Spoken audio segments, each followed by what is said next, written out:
show. I didn't feel like it was something that I was going to worsen by continuing on. So it was kind of one of those split-second decisions that I made on my part to just tell the ref that I was gonna go through with it. And it was brutal. It was probably one of the most painful injuries I've had. So I don't know, man. I don't know what I was thinking the whole time, but I'm happy it happened in some sense because I think it did kind of solidify. It's a big part of my story in Ring of Honor, a big part of my career. So I guess hindsight, it ended up kind of being a good thing in a weird way. It is funny because you say that, and you're right. It is a big part because when you came back from the injury, you were ridiculously over as a face because of your badassness that night. So what was it like to come back and get that fan reaction? It was weird. Like, I worked my ass off during the rehab, and at the time, it was just during when Adrian Peterson was returning from his knee surgery in the NFL and setting all those crazy records. So I kind of had that as my my template where I would look at him and say, okay, he did it in 9 months, so that's kind of something I can shoot towards. I ended up getting back into the ring at the 8-month mark when I returned at Border Wars. So I was really happy about that. I was excited. I knew I put the work in, but I had no clue as far as crowd-wise how they'd react. I knew that I put out a couple videos prior 2 months, kind of like alluding to my return, hype videos, and I knew that those got great responses. But you just never know how the internet's going to translate to a live crowd. And in Toronto that night, it was just absurd. So it was pretty cool. It was different. I never expected it. Going from being a heel, not just in Ring of Honor, but my whole career for about 8 years up to that point. And that was the first time I ever really turned babyface in a sense. And, I didn't actually have to do anything to do so. The crowd just kind of made the decision for me. So it was pretty cool. So moving on, you were involved in the Ring of Honor World Championship Tournament. What was it like to be involved in the Final Four among the elite Ring of Honor main eventers in that tournament? That was cool. I think that was my first time really being allowed or having an opportunity, I should say, to kind of show what I can do or to prove that I might belong at the top of the card. The match with Cole, even though I lost, I'm very proud of that match. I thought it was the best match of the tournament as far as crowd noise and excitement. I really thought it was something special. I wish that I was able to capitalize more off of it. I feel like it lost the match and just kind of disappeared from that scene. But it was awesome when it happened, and it meant even more to me because the tournament finale, my match with Cole and then his match with Elgin later that night was 2 days before my wedding. And it was just the whole weekend, the whole week leading to it was a pretty surreal time for me.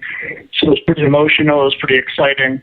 And to me, it was kind of a big proving grounds type of match where I wanted to kind of put any doubters to silence and just prove what I could do. So hopefully more opportunities like that come in the future because it was exciting and it gave me like a little glimpse of what it's like to be in that spotlight. All right. Well, at Final Battle, you finally won the TV title. How did it feel to finally win a title in Ring of Honor after all the hard work and through the injury and everything else? Well, the whole night was pretty nuts. Matt Taven is a guy that I've come up not with, but alongside in some regards because we're both from the New England area. So any matches prior to that match that were, really good matches, not so much for Ring of Honor, but as far as, local independents work. So we're pretty familiar with each other. And just the atmosphere that night, my mindset going in the whole way through was just that, this is my chance to kind of make a statement. And I really wanted to take the TV title and do something with it that no one's done before.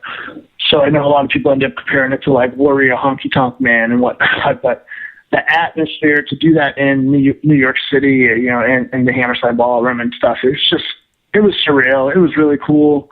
It was 5 minutes long when you look at it, but it was a pretty exciting, amped up 5 minutes, and it's something different too. Not often, I don't think ever before in Ring of Honor, it has a title switched hands in such a short match.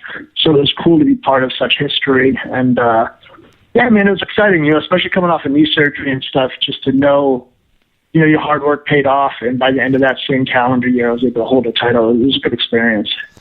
All right, let's move on. Right now, there's a lot of talk going on. Ring of Honor finally moving up and becoming almost the number 3 promotion in the States.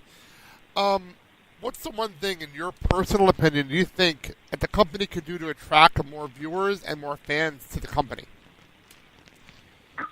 I don't know all the specifics as far as how our TV dealings work. I know that just looking as an outsider to it, obviously having a specific station and time of the week would really make a huge difference, in my opinion. And I don't know if that's even possible considering Sinclair Broadcasting and the way they work. But just, it's easy to say to somebody, hey, we're on channel, we're on Fox and we're on at 9 p.m. on Friday nights, or whatever it be. It's easy because you can tell somebody, they understand it, they know where to look for you. It's pretty challenging when you're trying to, tell one area of the globe that, hey, just log onto a website, telling another area to check in Saturdays at 2 a.m., etc.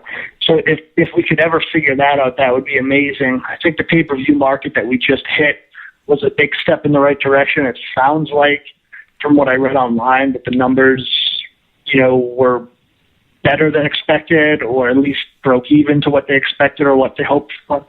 So hopefully that's a market we're able to continue to pursue, because the talent's insane. I mean, I think the talent just in independent wrestling right now is through the roof. This is the most talented I think I've ever seen, positively for me, that I've ever seen the scene for the past 10 years. Like, it's got to be pretty similar to when I was maybe just starting up, and Joe and Punk and all those guys were just kind of breaking a name for themselves, because it's just everywhere you look, whether it's PWG or AAW or 2CW or AIW, every place is just breaking out with these crazy matches and insane crowds. So I think Ring of Honor is like the leader of that happening, and it's a cool place to be. It's the best time to be there.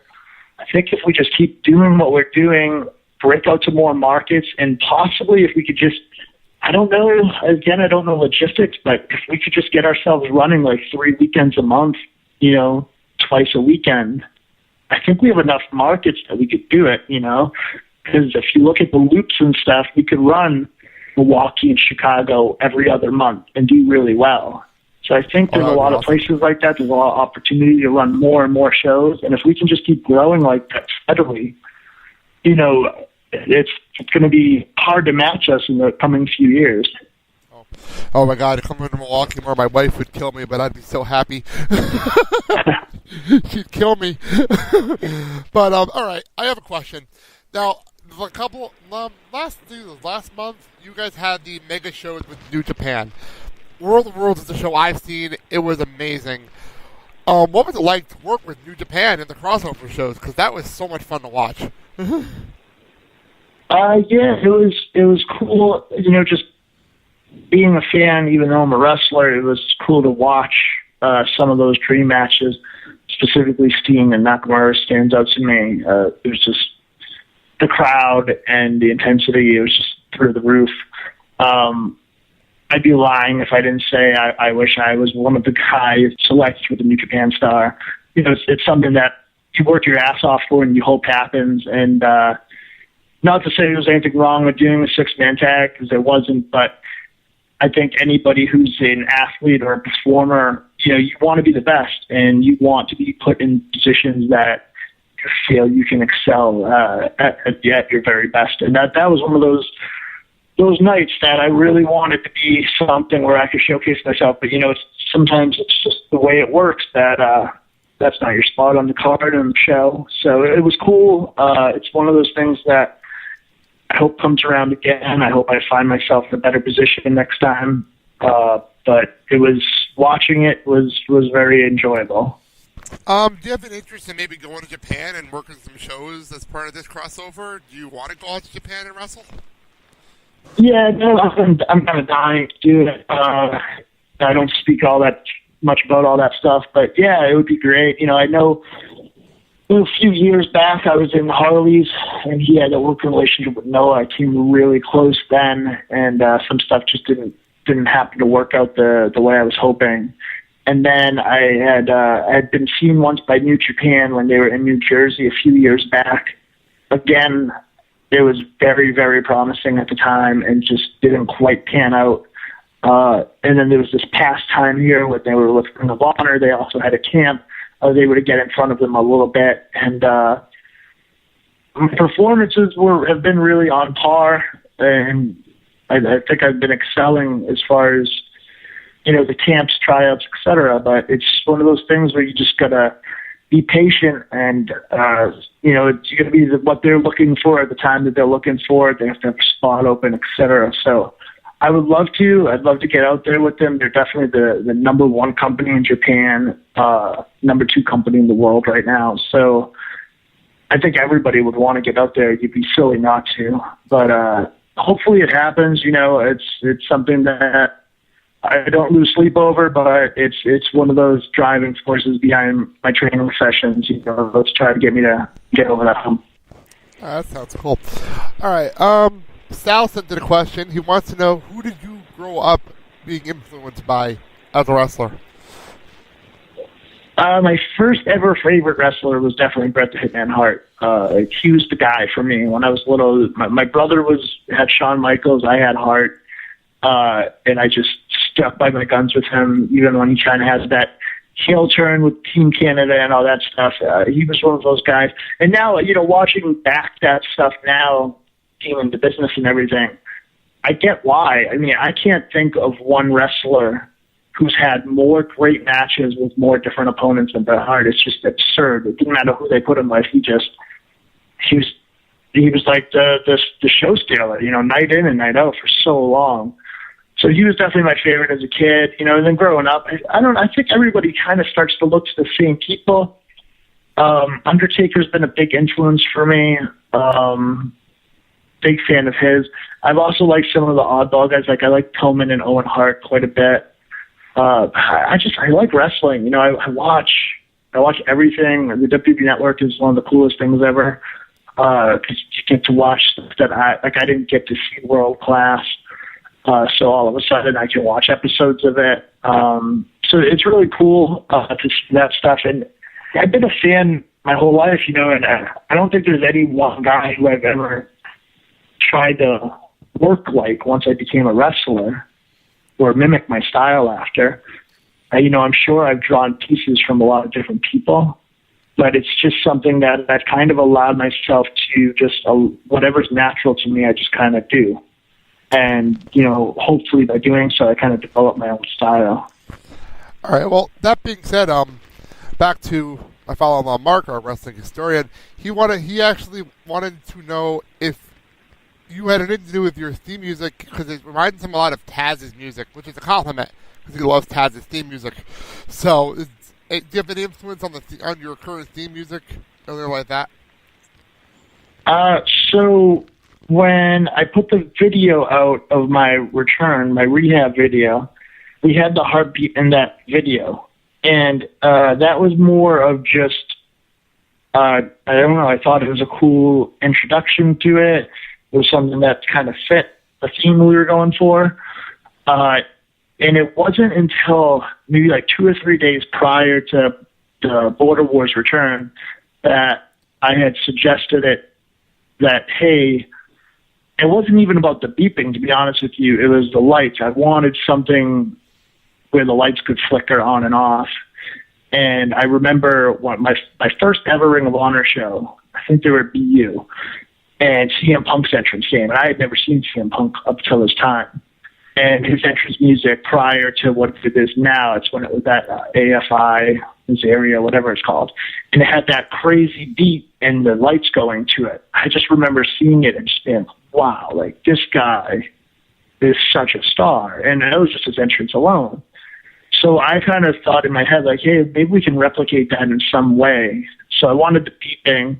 I mean, I wanted the music and the lights going. And then